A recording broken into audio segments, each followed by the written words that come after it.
ஒரு மேனுஃபேக்சரிங் இண்டஸ்ட்ரியில என்னென்ன மாதிரியான ஹை வோல்டேஜ் கேபிள்ஸ்லாம் யூஸ் பண்ணுவாங்க? அதெல்லாம் எப்படி நம்ம ஈஸியா ஐடென்டிஃபை பண்றது அப்படின்றத பத்தி தான் பார்க்க போறோம். என்ன திடீர்னு ஹை வோல்டேஜ் கேபிள பத்தி பார்க்குறோம் அப்படின்னு நீங்க யோசிக்கலாம். நம்ம பார்த்துட்டு இருக்கோம் இன்ஜினியரிங் ஸ்டூடெண்ட்ல இருந்து மேனேஜர் எப்படி ஆகுது அப்படின்ற சீரிஸ் தான் பார்த்துட்டு இருக்கோம். அது எப்படி டைரக்ட்டா மேனேஜர் ஆக முடியும் அப்படின்னு நீங்க யோசிக்கலாம். அதுக்கான ஸ்ட்ராட்டஜி வீடியோவோட லிங்க் வந்து நான் டிஸ்கிரிப்ஷன் ஐ பட்டன்லயே குடுக்குறேன். செக் பண்ணி பாருங்க. அதுல நம்ம என்ன பார்த்தோம்னா, ஆரம்பத்துல இருந்து ஒரு 5 விஷயத்த ஃபாலோ பண்றது மூலமா நம்ம சரியான நேரத்துல மேனேஜர் ஆகலாம் அப்படின்னு சொல்லி பார்த்தோம். அது மட்டும் இல்லாம ஒரு எலக்ட்ரிக்கல் இன்ஜினியர் அவரோட டெக்னிக்கல் ஸ்கில்ல டெவலப் பண்றதுக்கான ரூட் மேப்பை டெவலப் பண்ணணும். அதாவது நம்ம கம்பெனிக்குள்ள எலக்ட்ரிசிட்டி என்டர் ஆனதுலேருந்து எந்தெந்த எக்யூப்மெண்ட்ஸை டச் பண்ணிட்டு போகுதுன்றதை பொறுத்து சில டாபிக்ஸை கவர் பண்ணி நம்ம மேப் ஒன்று ரெடி பண்ணோம். அதில் இப்போ நம்ம எங்கே இருக்கோம் அப்படின்னு பார்த்தீங்கன்னா கேபிள் பேசிக்ஸை பார்த்துட்டு இருக்கோம். ஸோ அந்த கேபிள் பேசிக்ஸில் இது வரைக்கும் power cable, instrumentation and control cable, communications cable, இதனோட கன்ஸ்ட்ரக்ஷன் எந்த மாதிரி இருக்கும், அதை எப்படி சூஸ் பண்ணுறது அப்படின்றத பற்றி பார்த்தோம். அது மட்டும் இல்லாமல் அதில் ப்ராப்ளம் வந்துச்சு அப்படின்னா அதெல்லாம் எப்படி கண்டுபிடிச்சி நம்ம சால்வ் பண்ணுறதுன்ற வரைக்கும் பார்த்தோம். ஓகே, இன்றைக்கி நம்ம ஹை வோல்டேஜ் கேபிளில் வந்து நிற்கிறோம். என்னன்னா அந்த கேபிள் பேசிக்ஸோட லாஸ்ட் டாபிக்ஸில் வந்து நிற்கிறோம். ஸோ அதையும் நம்ம இன்னைக்கு கம்ப்ளீட் பண்ணிடுவோம். ஓகே, பொதுவாக இண்டஸ்ட்ரியில் ஹை வோல்டேஜ் அப்படின்றது எங்கே இருக்குன்னு நமக்கு தெரியும். நம்ம சுவிட்ச் யார்டு இல்லைனா நம்மளோட எம்ஆர் ஸ்டேஷனில் இருக்குன்னு தெரியும். ஏன்னா நம்ம கம்பெனிக்கு வாங்கக்கூடிய வோல்டேஜ் அப்படின்றது ஹை வோல்டேஜில் வாங்குவோன்றது நம்ம பவர் டிஸ்ட்ரிபியூஷன்ஸ் வீடியோவில் பார்த்தோம். இந்த பவர் டிஸ்ட்ரிபியூஷன்ஸுக்கு பொதுவாக ஒரு 3 வகையான கேபிள் யூஸ் பண்ணுவாங்க. என்னென்னா ஒன்று வந்து ஏஏசி கேபிள், அதாவது ஆல் அலுமினியம் கண்டக்டர் கேபிள். ரெண்டாவது AAAC cable, all aluminium alloy conductor. மூணாவது ஏசிஎஸ்ஆர் கேபிள்னு சொல்லி ஒரு 3 வகையான கேபிள்ஸ் யூஸ் பண்ணுவாங்க. இதில் அந்த கேபிள் டைப் எப்படி சூஸ் பண்ணியிருப்பாங்கன்னு பார்த்தீங்கன்னா, இந்த 2 போலுக்கு இடையில் எவ்வளோ டிஸ்டன்ஸ் இருக்க போகுது அப்படின்றத பொறுத்து சூஸ் பண்ணுவாங்க. ஏன்னா இதனோட டிஸ்டன்ஸ் அதிகமாக இந்த கேபிளோட வெயிட் அப்படின்றது அதிகமாகும். இந்த கேபிள் வெயிட் அதிகமாச்சு அப்படின்னா காற்றுல ஆடும்போது ஆட்டோமேட்டிக்காக அந்து போயிடும். அந்த மாதிரி அந்து போகாமல் இருக்கிறதுக்காக அந்த கேபிள் எவ்வளோ ஸ்ட்ரென்த்தாக இருக்க போகுது அப்படின்றதையும் நம்ம பார்க்கணும். ஓகே, உதாரணத்துக்கு பாருங்கள், first AAC cable, all aluminium conductor இருக்குது. ஸோ இதனோட மெட்டீரியல் பார்த்தீங்கன்னா முழுக்க அலுமினியம்னால பண்ணியிருப்பாங்கன்றதுனால இதில் பெரிய அளவுக்கு நம்ம ஸ்ட்ரென்த் எதிர்பார்க்க முடியாது. அதனால் ரொம்ப கம்மியாக இருக்கக்கூடிய டிஸ்டன்ஸில் நம்ம இந்த கேபிளை யூஸ் பண்ணணும். உதாரணத்துக்கு நம்ம வீட்டு பக்கத்தில் வந்து எலக்ட்ரிசிட்டி போல் இல்லைங்க, அதில் எல்லாத்துலேயும் வந்து நம்ம இந்த ஏஏசி கேபிள் தான் யூஸ் பண்ணியிருப்பாங்க. ஏன்னா வந்து ஸ்ட்ரென்த்து கம்மியாக தான் தேவைப்படும், ப்ளஸ் வந்து அதில் டிரான்ஸ்மிஷன் லாஸும் கம்மியாக இருக்குன்றதுனால அந்த கேபிளை சூஸ் பண்ணுவாங்க. அடுத்தது பார்த்தீங்கன்னா ஏஏஏசி கேபிள், அதாவது ஆல் அலுமினியம் அலாய் கண்டக்டர். இதில் வந்து aluminium plus alloy material mix பண்ணி இந்த கண்டக்டர் அப்படின்றது பண்ணியிருப்பாங்க. ஸோ இதனால் இதில் கொஞ்சம் பெட்டராக எதிர்பார்க்கலாம். நம்ம ஏஏசி கம்பேர் பண்ணும்போது இதில் வந்து ஸ்ட்ரென்த் அப்படின்றது கொஞ்சம் பெட்டராக எதிர்பார்க்கலாம். அதனால் நம்ம மீடியம் லென்த் இருக்கக்கூடிய இடத்துல ஸோ இந்த இதை யூஸ் பண்ணியிருப்பாங்க. ஸோ உதாரணத்துக்கு நம்ம ரயில்வேலாம் இருக்கலாங்க, அதெல்லாம் வந்து இந்த ஏஏஏசி கேபிள் அப்படின்றத யூஸ் பண்ணியிருப்பாங்க.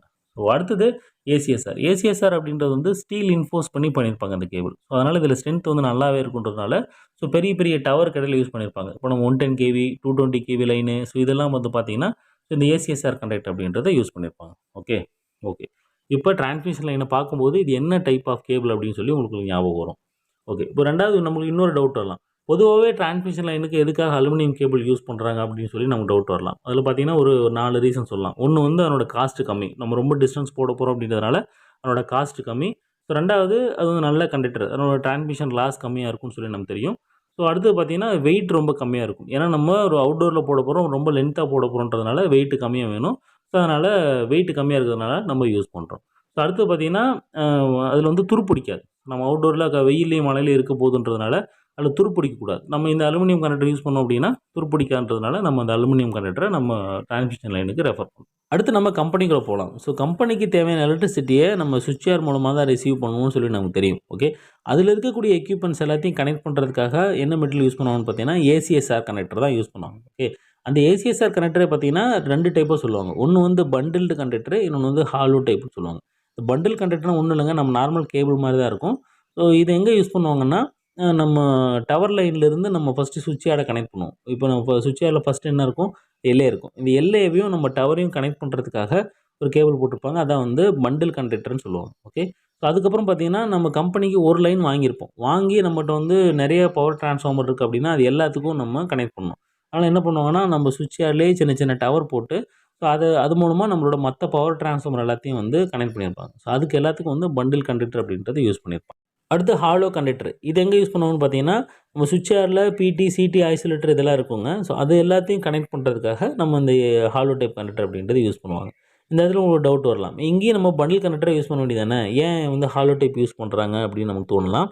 ஸோ பொதுவாக பார்த்தீங்கன்னா இந்த பிடி, சிடி, ஐசோலேட்டர் இதெல்லாம் வந்து ஒரு ஸ்ட்ரக்சரில் ஃபிக்ஸ் பண்ணி வச்சுருப்பாங்க.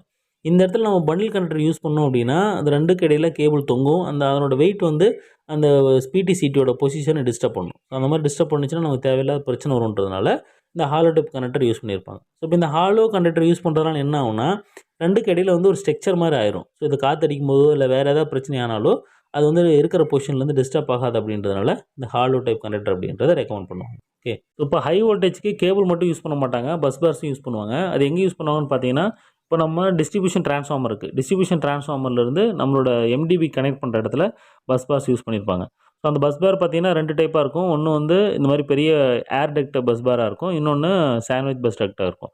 இதில் பெட்டர் அப்படின்னு பார்த்தீங்கன்னா நம்மளோட இந்த பஸ் பார் தான், ஏர் டக்ட் பஸ் பார் தான். ஸோ ஏன் சொல்கிறேன்னா, இந்த சாண்ட்விச் பஸ் டக்டில் ஒரு ஃபேஸுக்கும் இடையில இருக்கக்கூடிய கிளியரன்ஸ் வந்து ரொம்ப கம்மியாக இருக்கும். இதில் ஏதாவது இன்சுலேஷன் டேமேஜ் ஆச்சுன்னு வச்சுங்களேன், ஷார்ட் சர்க்யூட் ஆகிட்டு நம்ம பெரிய பிரச்சனை ஆயிரும். ஸோ அதுக்கப்புறம் நீங்கள் பஸ் டக்ட்டை மாற்றுறது அப்படின்றது பெரிய வேலை.